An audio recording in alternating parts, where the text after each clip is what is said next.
اگر کرپشن کی ہے, اگر فرح گوگی نے ملک کو لوٹا ہے اور اس کا سارا مال جو ہے وہ پنکی پیرنی کو پہنچایا ہے, تو اس کا حساب کتاب ہونا چاہیے. یہ قوم کا پیسہ ہے, کسی کے باپ کا پیسہ نہیں ہے. ایسا ہونا چاہیے اور ایسا ہی ہوگا انشاءاللہ تعالیٰ, کیونکہ ہمیں کسی سے انتقام نہیں لینا, ہم نے کسی کے اوپر جھوٹے کیسز نہیں بنانے, ہم نے کسی کو صرف اس لیے اٹھا کر بند نہیں کرنا کہ وہ میری حکومت کے خلاف جلسے کر رہا ہے, جلوس کر رہا ہے, میری حکومت کے خلاف, میری نالائکی اور ناکامی کے خلاف آواز اٹھا رہا ہے.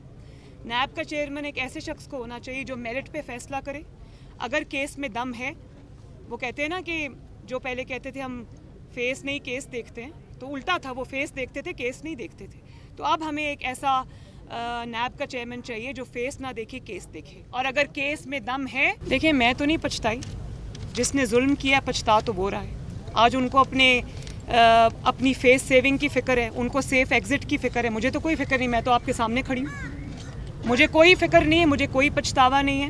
یہ جتنا انہوں نے 4 سال میں اپنے آپ کو ایکسپوز کیا ہے, اور 4 سال میں اقتدار سے نکلنے کے بعد جتنا عمران خان کو بولنے کا موقع ملا ہے, قوم کو پتہ چل گیا ہے کہ اس کے دل میں اور اس کی زبان پہ کیا غلاظت ہے. ہاتھ میں تسبیح ہے, منہ میں غلاظت ہے, منہ کھولتا ہے تو غلاظت ٹپکتی ہے. تو جو عمران خان نے جس کو مہرہ بنا کے یوز کیا اپنے سیاسی مخالفین کے لیے, پچھتانا ان کو چاہیے. میں بالکل نہیں پچھتا رہی, میں تو اللہ تعالیٰ کے فضل و کرم سے سرخرو ہو کر آپ کے سامنے کھڑی ہوں. 4 سال سے میں اس عدالت میں آ رہی ہوں, مجھے کوئی پچھتاوا نہیں ہے, بالکل نہیں ہے. لیکن ایک اللہ تعالیٰ کا شکر ہے کہ پہچان ہو گئی غلط اور صحیح کی. جی میم یہ بتائیے گا کہ پاکستان یہاں اسلام آباد ہائی کورٹ کے ایک جج ہیں جنہوں نے یہ انکشاف کیا کہ انہیں ISI کے لوگوں نے مل کے کہا کہ اس طرح کے فیصلے دیں اور اس طرح کے فیصلے دیں.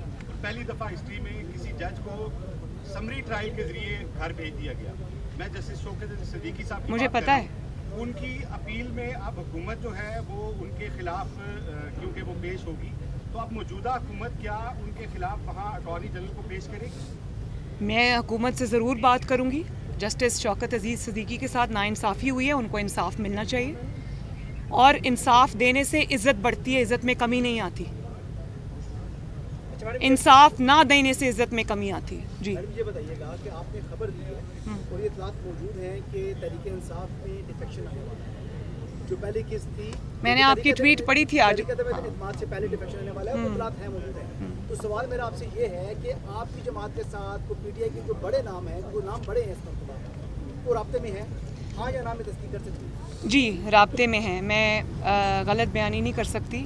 بہت بڑی تعداد رابطوں میں, اسپیشلی لوگ استعفیٰ نہیں دینا چاہتے, اور وہ سمجھتے ہیں کہ یہ میں آپ کو کوٹ ان کوٹ بتا رہی ہوں, میں نے اپنے کانوں سے سنا ہے. وہ یہ کہتے ہیں کہ عمران خان کے جھوٹے خط والے بیانیے نے, پہلے عمران خان کی نالائکی نے, نااہلی نے جو معیشت کا حال کیا, اس سے ہماری تباہی ہوئی. اس کے بعد جب ہم حکومت سے نکلے تو جو اس نے جھوٹے خط کا, انٹرنیشنل سازش کا یہ بیانیہ بنایا, اس سے جو جماعت کو نقصان ہوا, اس سے جو ہمیں سیاسی نقصان ہوا, اس کے وجہ سے ہم اس کے ساتھ نہیں رہنا چاہتے. اور اس تابوت میں آخری کیل جو ہے وہ کل عمران خان صاحب نے خود ٹھونک دی ہے, جب انہوں نے پاکستان کے اوپر 3 ٹکڑے کہہ کر حملہ کیا, پاکستان کے ایٹامک پروگرام کی بات کی, جب انہوں نے فوج کے اوپر حملہ کیا. تو اس پاکستان دشمنی کے ساتھ نہ کوئی کھڑا ہوگا, نہ کھڑا ہونا چاہیے. یہ عمران خان کا ذاتی بوجھ ہے,